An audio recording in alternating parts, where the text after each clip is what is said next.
ಓಂ ಶ್ರೀ ಪರಮಾತ್ಮನೇ ನಮಃ. ಶ್ರೀ ವಿಷ್ಣು ಸಹಸ್ರನಾಮ ಸ್ತೋತ್ರಂ. ಓಂ ಶ್ರೀ ಗುರುಭ್ಯೋ ನಮಃ. ಹರಿ ಓಂ.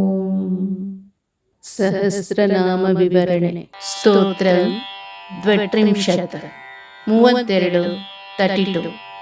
ಮಹಾಬುದ್ಧಿರ್ಮಹಾವೀರ್ಯೋ ಮಹಾಶಕ್ತಿರ್ಮಹಾದ್ಯುತಿಃ ಅನಿರ್ದೇಶವಪೋ ಶ್ರೀಮಾನಮೇಯಾತ್ಮ ಮಹಾದ್ರಿದೃಕ್.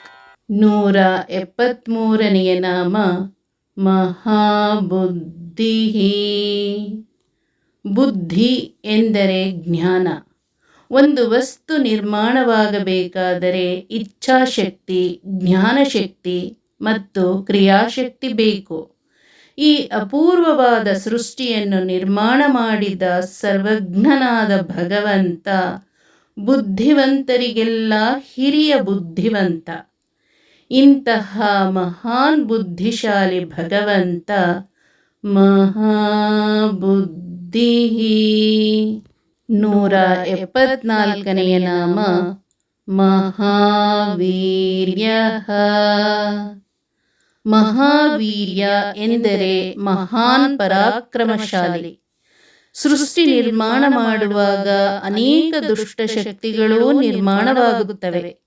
ಇಡೀ ವಿಶ್ವ ನಿರ್ಮಾಣಕ್ಕೆ ಬೇಕಾದ ಸಾಮರ್ಥ್ಯವನ್ನು ಪೂರ್ಣ ಪ್ರಮಾಣದಲ್ಲಿ ತುಂಬಿರುವವ ಮಹಾವೀರ್ಯ. 175ನೇ ನಾಮ ಮಹಾಶಕ್ತಿ. ನಮ್ಮಲ್ಲಿರುವ ವೀರ್ಯ ಅಂದರೆ ತಾಕತ್ತು ಅಭಿವ್ಯಕ್ತವಾಗುವುದನ್ನು ಶೌರ್ಯ ಎನ್ನುತ್ತಾರೆ. ಸೃಷ್ಟಿ ನಿರ್ಮಾಣ ಕಾರ್ಯದಲ್ಲಿ ಅಡ್ಡಿ ಬಂದ ದುಷ್ಟ ಶಕ್ತಿಗಳನ್ನು ಬಗ್ಗು ಬಡಿದ ಭಗವಂತ ಮಹಾಶಕ್ತಿ. ವರಹ ಅವತಾರ ಇದಕ್ಕೊಂದು ನಿದರ್ಶನ. 176ನೇ ನಾಮ ಮಹಾದ್ಯುತಿಃ. ಇಡೀ ಜಗತ್ತಿನ ಎಲ್ಲ ಬೆಳಕುಗಳ ಬೆಳಕು ಭಗವಂತ. ಎಲ್ಲ ಬೆಳಕುಗಳ ಹಿಂದೆ ಬೆಳಕಾಗಿ ನಿಂತ ಜ್ಯೋತಿರ್ಮಯ ಪ್ರಕಾಶ ಸ್ವರೂಪ ಭಗವಂತ ಮಹಾದ್ಯುತಿಃ. ಗೀತೆಯಲ್ಲಿ ಕೃಷ್ಣ ಹೇಳುವಂತೆ ನ ತದ್ಭಾಸಯತೆ ಸೂರ್ಯೋ ನ ಶಶಾಂಕೋ ನ ಪಾವಕಃ ಯದ್ಗತ್ವಾ ನ ನಿವರ್ತಂತೆ ತದ್ದಾಮ ಪರಮಂ ಮಮ. ಅಂದರೆ ಭಗವಂತನನ್ನು ಸೂರ್ಯ ಬೆಳಗಿಸಲಾರ, ಚಂದ್ರ ಬೆಳಗಿಸಲಾರ, ಬೆಂಕಿ ಕೂಡ. ಆತ ಬೆಳಕುಗಳ ಬೆಳಕು. ಆತನನ್ನು ಸೇರಿದವರು ಮತ್ತೆ ಮರಳಿ ಸಂಸಾರ ಸಾಗರದಲ್ಲಿ ಬೀಳುವುದಿಲ್ಲ. 177ನೇ ನಾಮ ಅನಿರ್ದೇಶವಪು. ನಿರ್ದೇಶ ಎಂದರೆ ಒಂದು ವಸ್ತು ಹೀಗಿದೆ ಎಂದು ಶಬ್ದಗಳ ಮೂಲಕ ಹೇಳಲು ಸಾಧ್ಯವಾದ ಸ್ವರೂಪ. ಆದರೆ ಭಗವಂತನನ್ನು ಶಬ್ದಗಳ ಮೂಲಕ ಸಂಪೂರ್ಣವಾಗಿ ವರ್ಣಿಸಲು ಅಸಾಧ್ಯ. ಭಗವಂತನಿಗೆ ನಾವು ಗ್ರಹಿಸಬಹುದಾದ ಆಕಾರವಿಲ್ಲ. ಆದರೆ ಸರ್ವ ಸಮರ್ಥನಾದ ಭಗವಂತ ತಾನು ಬಯಸಿದ ರೂಪ ಧಾರಣೆ ಮಾಡಬಲ್ಲ. ನಮಗೆ ಆತ್ಮ ಸಾಕ್ಷಾತ್ಕಾರವಾದಾಗ ಜ್ಞಾನಾನಂದಮಯನಾದ ಭಗವಂತನ ಆಕಾರದ ಕಿಂಚಿತ್ ರೂಪವನ್ನು ನಾವು ನೋಡಲು ಸಾಧ್ಯ. ಈ ರೀತಿ ನಮ್ಮ ಜ್ಞಾನದ ಮಿತಿಯಿಂದಾಚೆಗಿನ ಶರೀರವುಳ್ಳ ಭಗವಂತ ಅನಿರ್ದೇಶವಪು. 178ನೇ ನಾಮ ಶ್ರೀಮಾನ್. ಭಗವಂತ ಶ್ರೀಮಾನ್. ಇಲ್ಲಿ ಶ್ರೀ ಎನ್ನುವ ಪದ ಸಂಪತ್ತು, ಚೆಲುವು, ಸೌಂದರ್ಯ ಎನ್ನುವ ಅರ್ಥವನ್ನು ಕೊಡುತ್ತದೆ. ಭಗವಂತ ಚಲುವಿನ ಮೂರ್ತಿ.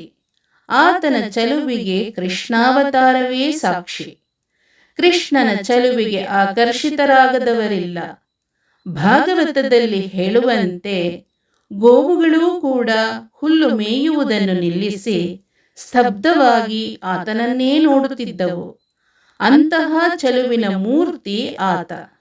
ಇಂತಹ ಚೆಲುವ ಭಗವಂತ ಶ್ರೀಮಾನ್. ಭಗವಂತ ನಮ್ಮಲ್ಲಿರುವ 5 ಮಹಾನ್ ಸಂಪತ್ತಿನ ಒಡೆಯ.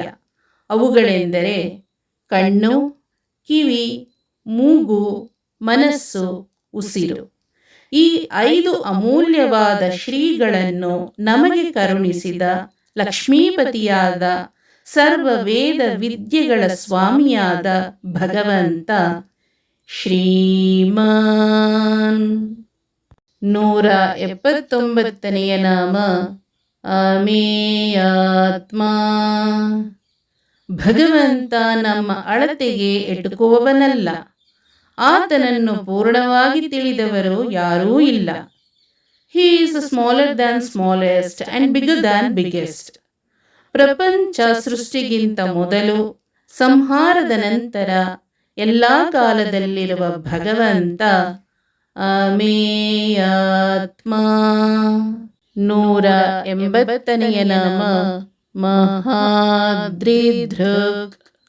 ಮಹಾದ್ರಿಧೃಕ್ ಎಂದರೆ ಮಹಾಪರ್ವತವನ್ನು ಹೊತ್ತವನು ಎಂದರ್ಥ. ಭಗವಂತ ಬೆಟ್ಟವನ್ನು ಹೊತ್ತಿರುವ ಪ್ರಸಂಗ ಆತನ ಕೂರ್ಮಾವತಾರದಲ್ಲಿ ಹಾಗೂ ಕೃಷ್ಣಾವತಾರದಲ್ಲಿ ನೋಡುತ್ತೇವೆ. ಸಮುದ್ರ ಮಥನ ಕಾಲದಲ್ಲಿ ಮಂದರ ಪರ್ವತವನ್ನು ಕೂರ್ಮಾವತಾರಿಯಾಗಿ ಎತ್ತಿ ಹಿಡಿದ ಭಗವಂತ ಮಹಾದ್ರಿಧೃಕ್.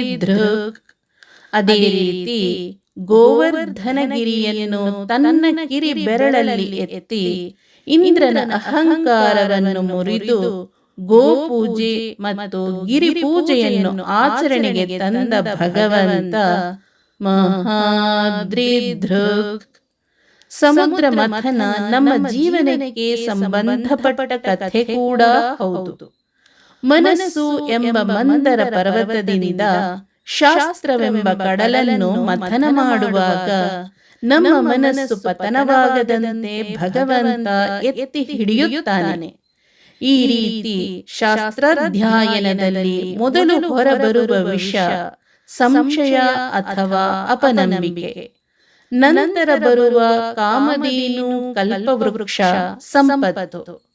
ಈ ಸಂಪತ್ತಿನ ಸೆಳೆತದಿಂದ ಆಚೆ ಬಂದು ಶಾಸ್ತ್ರ ಮಥನ ಮುಂದುವರಿಸಿದಾಗ ತತ್ವಜ್ಞಾನವೆಂಬ ಅಮೃತ ದೊರೆಯುತ್ತದೆ. ಸಂಶಯವೆಂಬ ವಿಷದಿಂದ ನಮ್ಮನ್ನು ಪಾರು ಮಾಡುವವನು ಮನೋಭಿಮಾನಿ ಶಿವ. ನಮ್ಮ ಮನಸ್ಸನ್ನು ನಿರಂತರವಾಗಿ ಎತ್ತಿ ಹಿಡಿದು ನಿಲ್ಲಿಸುವ ಭಗವಂತ ಮಹಾದ್ರಿಧೃಕ್. ನಮ್ಮಲ್ಲಿ ಗೋ ಅಂದರೆ ವೇದ ಜ್ಞಾನ, ವೃದ್ಧಿ ಅಂದರೆ ವರ್ಧನ ಆದಾಗ ಭಗವಂತ ನಮ್ಮನ್ನು ಎತ್ತಿ ಹಿಡಿದು ಅಹಂಕಾರದಿಂದ ಮುಕ್ತಿ ಕರುಣಿಸುತ್ತಾನೆ. ಇದು ಭಗವಂತನ ಗೋವರ್ಧನಗಿರಿ ಧಾರಣೆ ಕಥೆಯ ಮೂಲ ಸಂದೇಶ. ಹರಿ ಓಂ. ಶ್ರೀ ಕೃಷ್ಣಾರ್ಪಣಮಸ್ತು.